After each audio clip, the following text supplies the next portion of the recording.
This is the current national standard contract. It's 160 odd pages, and this is one which hasn't been populated with any service specifications or plans of any sort. So that's kind of like the naked contract, and in the end they can come up to a few hundred pages in length. I wouldn't recommend that anyone goes away and reads it now. It's probably the remedy for well, maybe a good night's sleep. But anyway, what I'd like to look though is some of the main themes of how the contract works, some of the main sort of contract levers that affect the relationship with the provider, and some of the main pitfalls which, in our experience, commissioners sometimes come up against.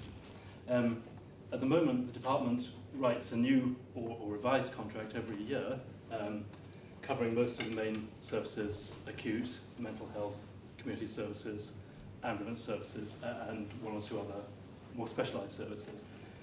That annual revision generally forms pretty much the form of the last year's contract, which incorporates operating framework and policy updates and priorities. In the next couple of years, the job of writing that national contract is going to pass over to the NHS Commissioning Board. The Health Bill has a few sections about how that's going to happen. I'm going to talk about the contract which is currently in place for PCT commissioners. As I've said, we don't quite know how it's going to evolve through the NCB, and by the time that commissioning consortia come to use it, it may look a little bit different, but our best guess is that the themes will be broadly similar. At the moment, we've got a sort of traffic light system for elements of the contract which are set at DH level and which commissioners aren't authorised to change, parts which need to be filled in to make the thing work, and then kind of optional and local elements. Any contract for services really only has a few sort of key legal areas: what the services are, how they're going to be provided, how they're going to be paid for, or how much they're going to cost, and how the delivery of the services, the performance, is going to be managed through the contract. And this contract isn't really very different. The mandated parts, which are written by the DH, set out the basic legal framework through which the services flow. The legal obligations themselves and certain quality requirements put down at DH level, nationally specified events, and so forth. The contract itself, as it leaves the DH, doesn't have any local focus at all. It doesn't describe any services. It doesn't have any prices, anything like that. Those are the elements which have to be negotiated at local level and put in to populate the contract and make it work. And so the contract negotiations will typically look at pricing, activity levels, quality requirements, the consequences for not meeting those quality requirements, whether those are, as Bruce said, a carrot or a stick, and how activity is going to be reported up to a point. I said earlier that a contract, so a service contract has a few main elements. What is being delivered, what service is being delivered, is obviously the fundamental element, and the two parts here go very much to that: what is being delivered, how much is being delivered. The obligation under the contract is for the provider to provide services. That services isn't defined in the contract. It merely means whatever is there in the service specifications. So, as Bruce said, what those service specifications are made up of is in a way core to what is being delivered. If something isn't there, then the obligation doesn't really rest on the provider to provide it. If it is there, then that determines what and how they should provide it. Activity plans are a key constituent of the contract, an estimation of how much volume of activity is going to flow through that contract in 1 year. The contract is probably based on the model or the concept that the commissioner, for example, in acute services, will put a regular and significant amount of volume of activity through 1 or 2 acute hospital trusts. And the activity plan will set out a large amount of detail about exactly how much treatment at different HRG levels is going to flow through the contract. It isn't a guarantee of activity on either side. It isn't a guarantee of payment or a minimum commitment in any way. It's merely, in the contract, an indicative estimate or best estimate of how much is going to flow through that contract in 1 year, how many treatments for this treatment, how many at that level, down to a sort of very granular level of detail. The activity plan, therefore, doesn't govern how much activity flows through the contract at the end or how much payment flows in the other direction. It's merely an estimate.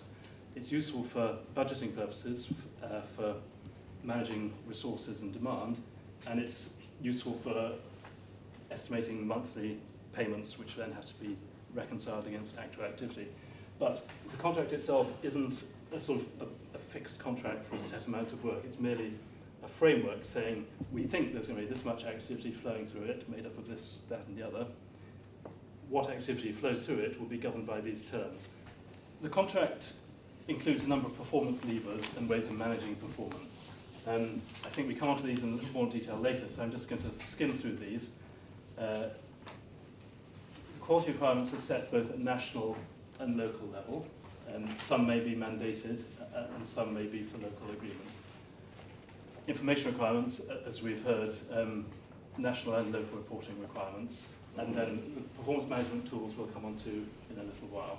Well, contract management at PCT level has tended to take place through a monthly contract management meeting between both parties, with or without, where the Commissioner is commissioning on behalf of a number of PCTs, with or without those associate commissioners present. PCTs tend to have typically a main performance management meeting, contract management meeting, and possibly sort of subcommittees or subgroups dealing with clinical quality and information, data encoding, and those sort of elements as well. So it's a very sort of cooperative process managing the contract and being aware right from the early stage in the contract year of what's happening, how much activity is flowing in one direction, how much coding is being queried or challenged in the other. Just looking at the mechanics of how the contract works in terms of price and payment. The activity plan gives an estimated volume of activity, the best guess for the volume that's going to flow that year. Because activity takes a long time to reconcile and finally agree upon, provider for cash flow reasons need to be paid on a monthly basis. So the default mechanism is that a 1/12 of the activity plan value is paid in the middle of the month. That's then reconciled through PBR and the final settlement for that month reached 2 or 3 months after the month in question. Prices under the contract are probably about 60% PBR under the national tariff. Others will be locally agreed prices. In an acute context, that will typically be things like community service elements, that's community midwives, that sort of thing, things which don't lend themselves so readily to activity measurement. And this year, the national contract also allows for what's called reduced tariff, which is no doubt a contentious element where the national tariff is agreed at a lower level in a particular health economy. The PBR guidance this year tries to rein back the freedom of the parties to use reduced tariff to what's called exceptional circumstances. So again, that's something that hasn't really been road tested yet, how that will work, but the idea is possibly in the same way that A&E pricing allows activity above a certain baseline to be paid at a marginal rate rather than 100% rate, that might apply to other services as well. But that's something we'll have to see in the coming months. A big feature of the acute contract this year, also mental health and community, is the emphasis on eliminating mixed-sex accommodation. Picking up on operating framework priorities this year, the intention is that by the 1st of April next year, all providers will be compliant, so it may not be, thinking about 2013, 2014, as big an issue as it is under the current contract. The contract requires the providers to assess their services and estate from a point of view of mixed-sex accommodation, drawing on the professional letter from the Chief Nursing Officer issued last year, which gives a very detailed matrix as to what is and isn't deemed an acceptable level of mixed-sex accommodation in what circumstances. I'm not going to talk about the detail of this very much. It's basically a stick rather than a carrot on this occasion. There's a financial sanction where there is a failure to produce a viable plan for reducing mixed-sex accommodation, or for individual breaches where patients have been exposed to inappropriate mixed-sex accommodation.